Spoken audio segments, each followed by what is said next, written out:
welcome back to another redstone tutorial, and today's tutorial is yet another door. Doors come in all shapes and sizes in reality and in Minecraft. Let me give you a few examples. This is a door, this is another door, and this is another door. Anyways, let's get back to the point. Today's door is neither a circle, nor a square, nor a rectangle. It is a triangle. Yes, a triangular piston door which is 3 blocks tall and 5 blocks wide. I mean, yeah, it is also 3 blocks wide in the middle and 1 block wide in the top, but you get the point, right? It's a triangle. So it's a triangular piston door which is fairly simple and it is 3 blocks wide. And how it works is we have just a few pistons just retracting and extending their blocks. That's it. Fairly simple for the most part, because these bottom pistons, these 7 pistons here, they just retract and extend their blocks. That's it. But the most complicated part is at the top, where we have this double piston extender and this piston here. So how this is becoming complicated is because during the closing sequence, this double piston extender needs to extend this middle block into the middle, and it needs to retract fully so that this piston can extend and place its block back in here. But when it opens, this piston this piston needs to retract this block back to its original location so that this block can be retracted by our double piston extender. So basically, we need to make this piston extend last but retract first. So how do we do that? Simple. We use this very tiny looking pulse extender. Basically, it's a comparator based pulse extender which is very small, and it just requires 3 comparators. Wait, did I say 3 comparators? So 1 comparator and 3 redstone dust, and that is it. That's very simple. So this thing actually opens instantly. So let me get a lever. So this redstone turns on instantly, but it takes a little bit of time to turn off. You can see that this comparator is actually making this redstone lose its strength, the signal strength, very gradually, and that's why it takes a lot of time to turn off. And that is how our pulse extender works. So that's enough talking about this door. Let's show you how to build it now. So to build a triangular piston door, you are going to need an area which is 8 blocks long and 3 blocks wide. Obviously, because this build is 3 blocks wide. And here's the list of items that you would need to build this thing.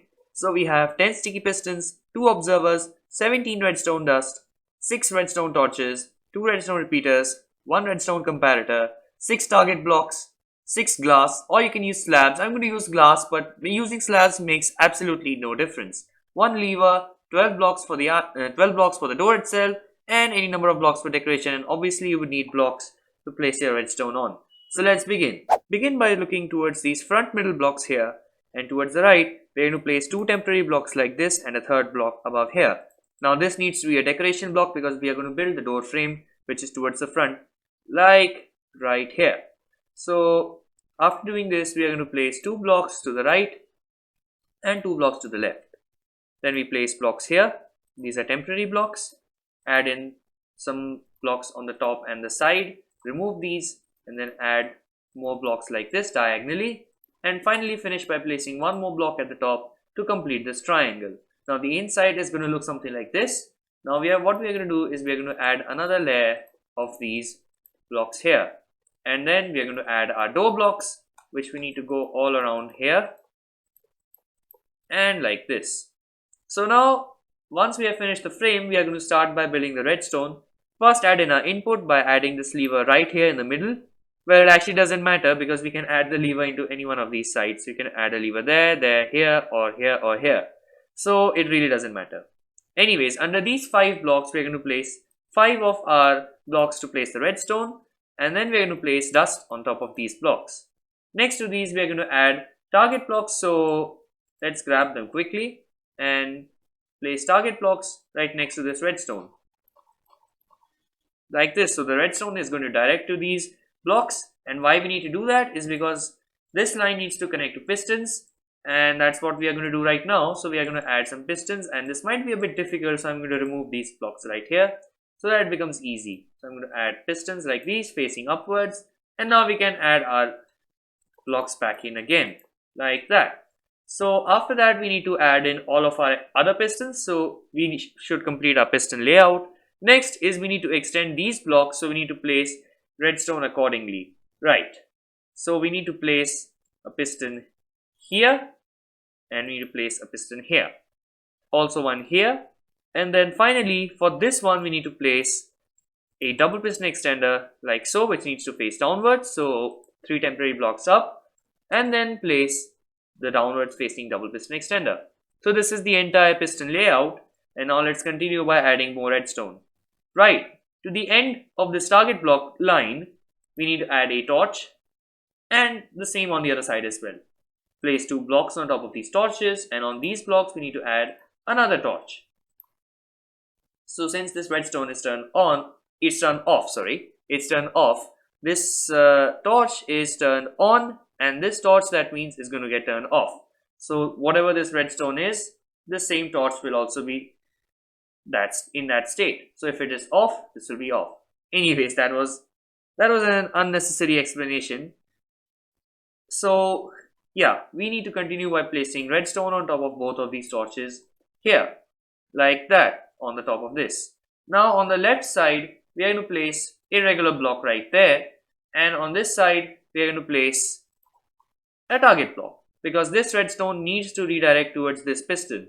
Why are we doing this? Is because we are going to add a redstone line like that, which is going to go up, and what is actually going to happen is this redstone will be facing towards the side and not towards the piston. So we need this target block so that it redirects right. Now after that, what we are going to do is we are going to come to the left side, because this is where the bulk of the redstone is going to be. So we are going to grab some glass or slabs. It really doesn't matter, as I've already told you. You can use any one of those. We are going to place a redstone torch right here, then a block on top of it, and a block towards the side. Place a comparator on this block. You can see it's turning on because of that redstone torch. Then we place another block like this at the back of the comparator, and then place another block on the top. On all of these 3 blocks, we are going to place redstone like so, and this apparently showed up a little late. Okay, and then we need to go to the other side and place a redstone torch here. So there's a torch over here and then a torch over here. Place a glass block in the middle of these 2 pistons here, and another one. Now the reason why we are using this glass block is because we don't want to power this piston because of quasi connectivity. So we are going to place redstone here, and this is why this redstone can power this piston because of quasi connectivity, and we don't want that. That's why we are using a transparent block. Add a repeater running into this piston, which is indeed going to power this using quasi connectivity, and we really don't care here because this is what we need. Now we are going to construct this top piston here, because this portion, which is the most complicated portion, is actually done. Okay, so how we build this double piston extender downwards, we are going to place an observer on the top piston like this. So if you face from the front, this observer is facing downwards and to the right of our double piston extender.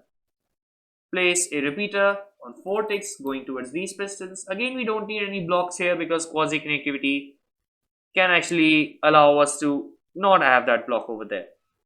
But if you want, you can actually add it in. Anyways, place a temporary block here and a block above. Remove this block, then add an observer, and I would actually recommend removing this block, because when we place this observer here and we remove this block, this observer will pulse through and it will cause this double piston extender to activate, which we don't actually want right now. Now you can place this block here, and now what we need to do is we need to add a block here, redstone dust next to it. This is your double piston extender here, and then finally what we are going to do is we are going to add this glass tower, which is going to end up right in front of this observer. So once again, I recommend removing this block, because updates will cause this double piston extender to break stuff. Although we can easily fix it, but I don't want to do that because I am lazy anyways. Okay, so we need to add these 2 redstone lines here. We need to add one here, and that's why we needed this target block, because this redstone line would not be facing towards the piston if we did not have this target block. Next we place glass like this, more glass like this, and until we are reaching this observer here. Now we are going to place redstone all along this until it gets up to this observer. After this observer has fired, we can add this block, and that is the entire thing completed. So if we actually flick this lever, you can see that it works perfectly fine. you see that that double piston extender leaves this middle block behind, and then this piston extends, pushing this block in the top here. And when we flick this lever off, you can see that first this piston retracts, and then the double piston extender extends and drags back into this block. Brilliant! So that is the end of the tutorial, guys. If you like this video or like this design, leave a like below for the video, and also be sure to subscribe because you might not want to miss any more tutorials from Plutonium Plays. Anyways, also hit the bell icon so that you never miss any of my future videos. And thanks for watching, and I'll see you in the next video. Bye!